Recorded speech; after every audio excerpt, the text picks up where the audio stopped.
Hi, I'm Wendy from Shiny Happy World, and today I'm going to show you how to sew up the bottom of a Zokling. So we have a small Zokling here.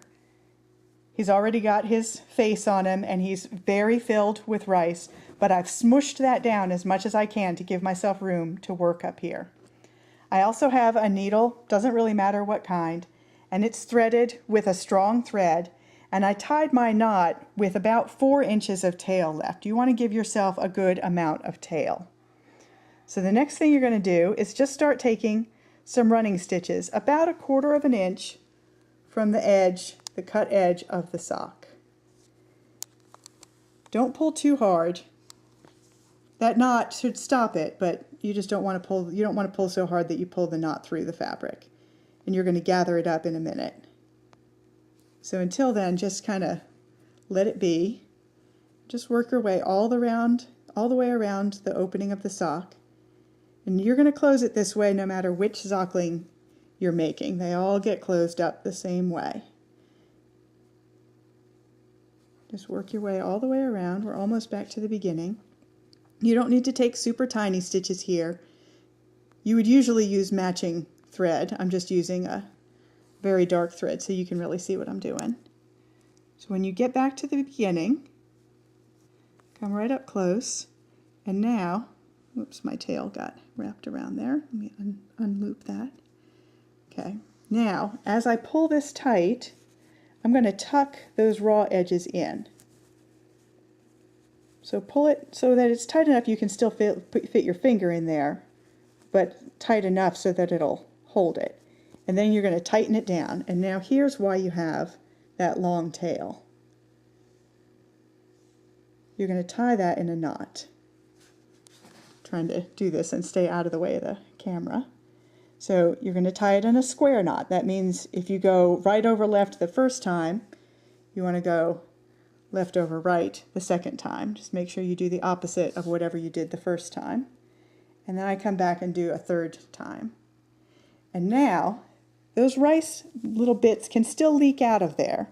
So you're going to take just a few stitches across the opening.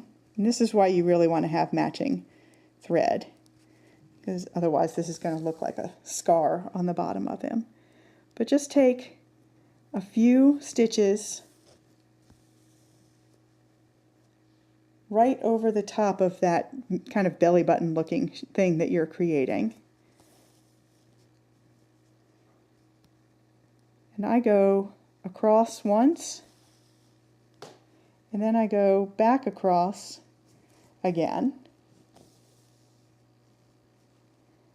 so that I end up back where I started, where I have that long tail of thread, and we're going to use that again.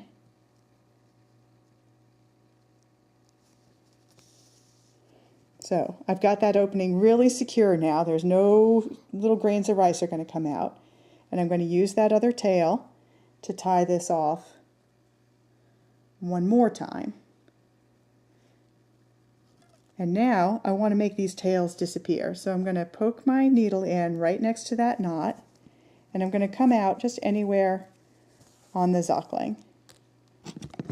And I'm going to pull it tight, snip that tail close, and it's going to disappear inside. And now I want this other tail to disappear as well.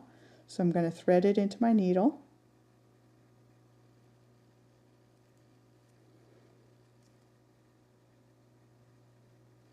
And I'm going to do the same thing. Put the needle in right next to the knot. Come out anywhere in the Zokling. Pull the tail through. Pull it tight. Snip it close, and it just disappears inside. And even though I used black thread on this light gray and pink, you can barely see it. If you used a matching thread, you would never see that at all, even though I was taking kind of big sloppy stitches. And then you have a finished little Zokling. So that's it. That's how you sew up a Zokling butt. I'm Wendy from Shiny Happy World. I'll see you next time.